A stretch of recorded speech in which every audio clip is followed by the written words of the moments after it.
Il y a une question que presque personne n'ose formuler à voix haute, une question qui flotte dans l'air, dans les regards, dans les silences autour des tables familiales, une question qui dérange, parce qu'elle remet en cause tout ce qu'on croyait acquis, tout ce qu'on nous a appris sur le progrès, sur le bonheur moderne, sur la vie meilleure. Pourquoi avons-nous cette étrange sensation que nos parents, nos grands-parents, ceux qui ont vécu dans des maisons sans chauffage central, sans téléphone portable, sans télévision en couleur, étaient plus heureux que nous? Pourquoi leurs souvenirs, même racontés avec des rides et des larmes au coin des yeux, semblent plus lumineux que nos journées pressées, remplies de notifications, de rendez-vous, de stress invisible? Comment se fait-il que ceux qui travaillaient dur, qui mangeaient simple, qui marchaient des kilomètres sous la pluie pour aller à l'école, et laissaient derrière eux un parfum de paix, de lenteur, de sens? Est-ce qu'on s'est trompé quelque part? Est-ce qu'en courant vers demain, on a oublié ce qui faisait la beauté d'hier? Est-ce qu'on vit vraiment mieux? Ou juste plus vite? On nous a dit que le confort, la technologie, la liberté de choisir faisaient partie d'un progrès irréversible. On nous a dit que vivre plus longtemps, c'était forcément vivre mieux. On nous a promis une vieillesse heureuse, moderne, active. Mais alors, pourquoi tant de gens après 60 ans disent en secret « c'était mieux avant » ? Et si ce n'était pas une simple nostalgie? Et si cette phrase, répétée dans toutes les langues, dans toutes les générations, était en réalité un appel à l'aide? Un message codé, venu du fond du cœur, pour nous rappeler ce qu'on est en train de perdre sans même nous en rendre compte? J'ai longtemps cru que c'était moi le problème, que si je me sentais plus fatigué que mes parents au même âge, c'est que je faisais quelque chose de travers, que si j'avais du mal à dormir, à me concentrer, à ressentir une vraie joie, c'était simplement l'âge ou la société moderne, ou peut-être un manque de gratitude. Mais un jour, chez moi, en vidant une vieille boîte de photos dans le grenier, j'ai eu comme un électrochoc. J'ai vu le visage de mon grand-père, un homme qui s'est levé tous les matins à 5 heures pour travailler dans les vignes, qui n'a jamais eu de vacances, qui n'a jamais connu Internet. Et pourtant, sur cette photo en noir et blanc, prise un dimanche de 1963, il avait l'air paisible, pas fatigué, pas frustré, pas stressé, juste là, présent, dans l'instant, entouré de ses enfants, un verre à la main. Il ne possédait presque rien, mais il avait l'air plein.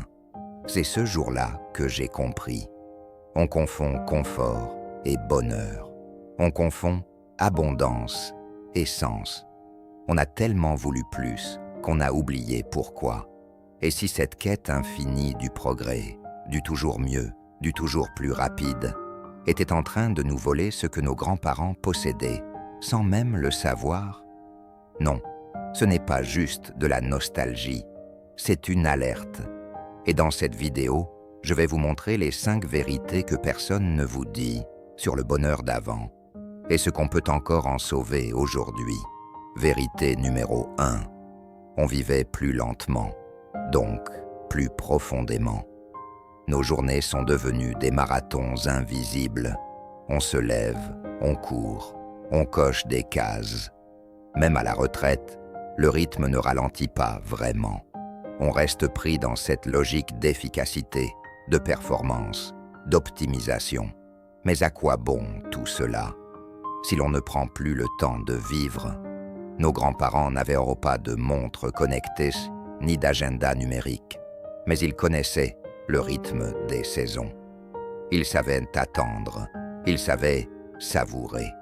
Ils n'avaient non pas 10 tâches à accomplir dans la journée, mais une seule, qu'ils faisaient avec le cœur.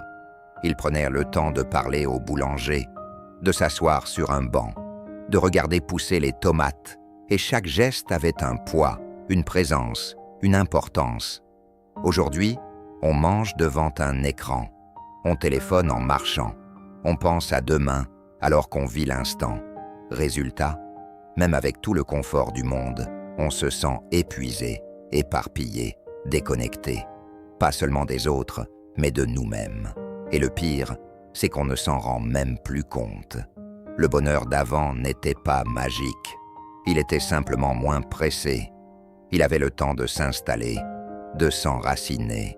Alors, posez-vous une question simple. Quand avez-vous pris le temps, pour la dernière fois, de ne rien faire? Pas parce que vous étiez fatigué, pas parce que vous étiez malade, mais juste parce que ça aussi, c'est vivre. Vérité numéro 2. On parlait moins, mais on se comprenait mieux. Aujourd'hui, on communique tout le temps. Messages, appels, notifications, emojis. Et pourtant, jamais les gens ne se sont sentis aussi seuls. Il y a 50 ans, on parlait moins. Mais quand on parlait, on se regardait dans les yeux. Les silences n'étaient pas gênants. Ils étaient même nécessaires, parce qu'ils disaient ce que les mots ne savaient pas dire.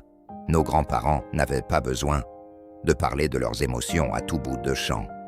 Ils savaient écouter, deviner, ressentir. Ils savaient rester là, présent, s'enfuir dans un écran ou une distraction. Une main sur l'épaule valait plus que 1000 messages. Un regard pendant le repas suffisait pour comprendre qu'il se passait quelque chose. Aujourd'hui, on envoie des cœurs sans amour. On partage des photos sans mémoire. On like des moments qu'on ne vit même plus. On a perdu quelque chose d'essentiel, cette qualité invisible dans la relation. Ce lien tissé avec patience, avec respect, avec lenteur. Parce que la profondeur ne vient pas du nombre de mots, elle vient de l'attention qu'on y met. Et vous, quand avez-vous vraiment écouté quelqu'un pour la dernière fois? Pas juste pour répondre, mais pour comprendre. Vérité numéro 3. Moins de choix, moins d'angoisse. On croit que la liberté, c'est d'avoir le choix. Et plus on a de choix, plus on est libre. Mais la réalité est bien plus complexe. Parce qu'à force de tout pouvoir choisir, on ne sait plus quoi choisir. Et cette incertitude devient une angoisse permanente. Nos grands-parents n'avaient pas 30 marques de café au supermarché, pas 50 modèles de chaussures, pas 100 options de carrière. Et pourtant, ils dormaient mieux. Aujourd'hui, même acheter une simple brosse à dents devient un casse-tête. Il faut comparer, lire des avis, vérifier des notes, se méfier des arnaques. Chaque décision, même banale, devient un mini-stress. Et à plus grande échelle, c'est pire. Quel médecin choisir? Quelle retraite? Quelle ville pour vivre? Chaque réponse possible contient une crainte cachée. Et si je me trompais? Nos anciens vivaient plus simplement.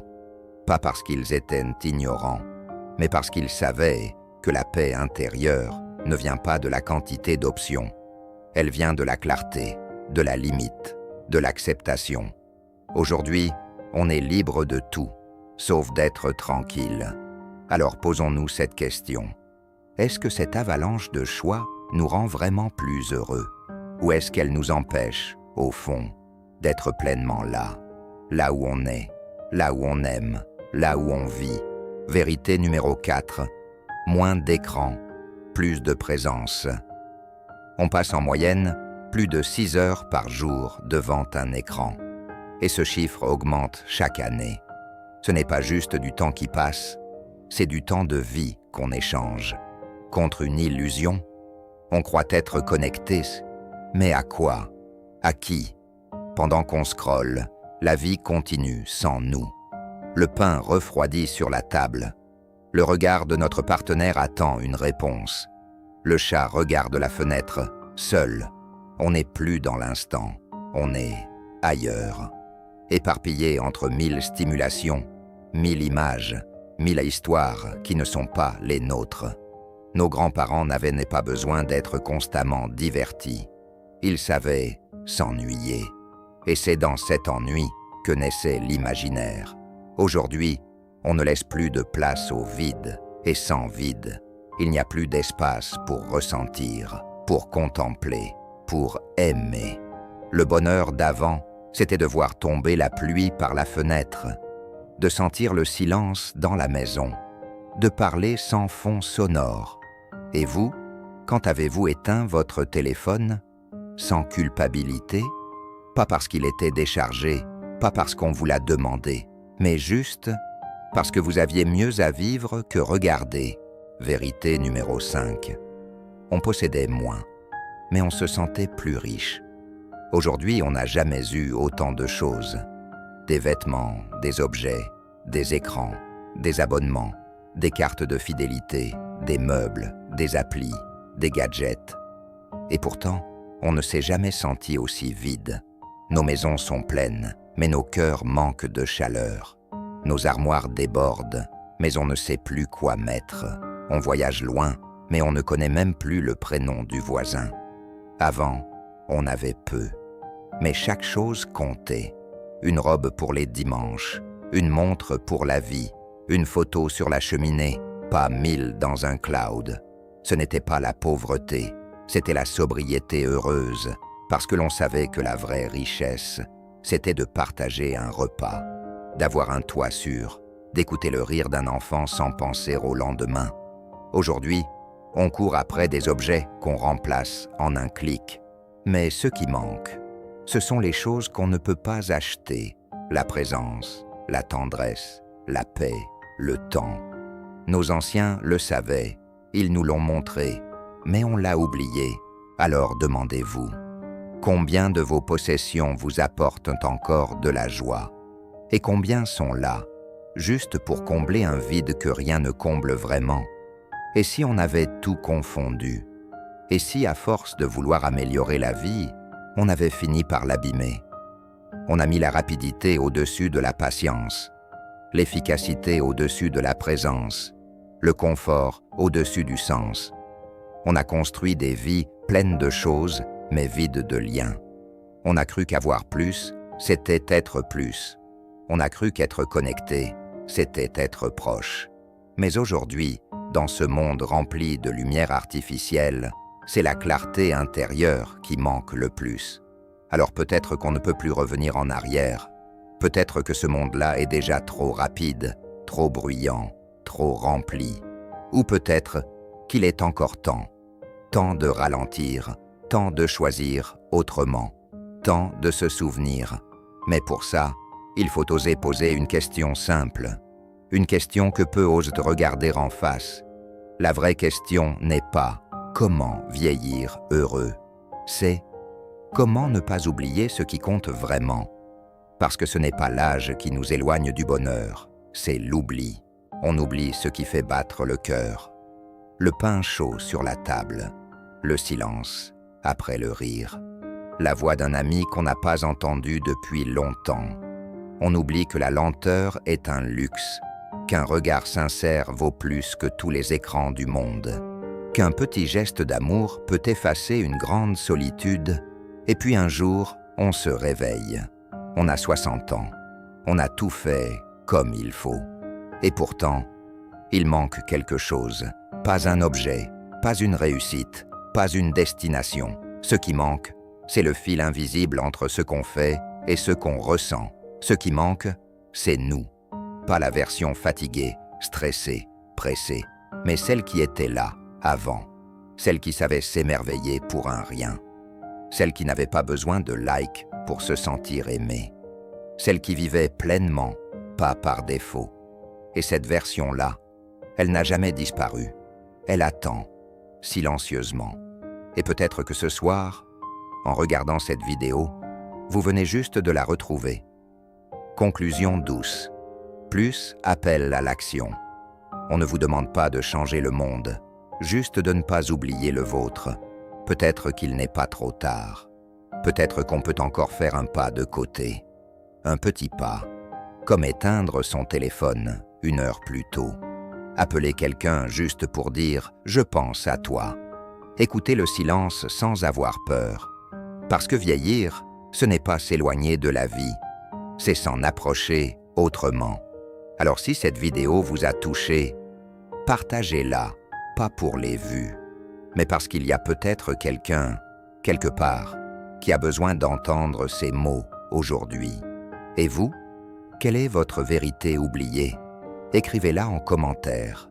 Votre histoire peut réveiller un souvenir chez un autre, et ensemble, on n'est jamais seul.